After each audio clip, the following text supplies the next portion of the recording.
ایک خاتون کینسر کے علاج کے لیے اسپتال آئیں، ساتھ میں ایک سوٹکیس تھا جس میں رقم موجود تھی۔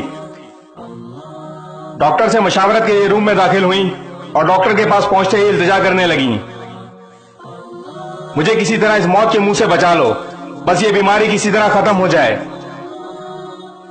ڈاکٹر نے معائنہ کیا اور ٹیسٹ وغیرہ دیکھ کر کہا، میں کچھ کرنے سے قاصر ہوں، کینسر آخری مرحلے پر ہے، صحت یابی کی کوئی امید باقی نہیں۔ بہت ہی بجھے چہرے سے وہ کمرے سے نکلی اور اسپتال کے کوریڈور میں تمام نوٹ پھیلا دیے اور چیخ چیخ کر کہنے لگیں، کیا فائدہ اس مال کا، ہم کیوں جمع کرتے ہیں اس مال کو؟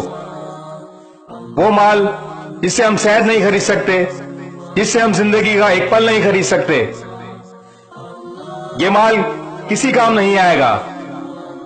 اللہ تعالیٰ کا شکر ادا کرو صحت و عافیت پر، اللہ تعالیٰ کا شکر ادا کرو اس کی نعمتوں پر جو نہ تو گنی جا سکتی ہیں اور نہ ہی شمار کی جا سکتی ہیں۔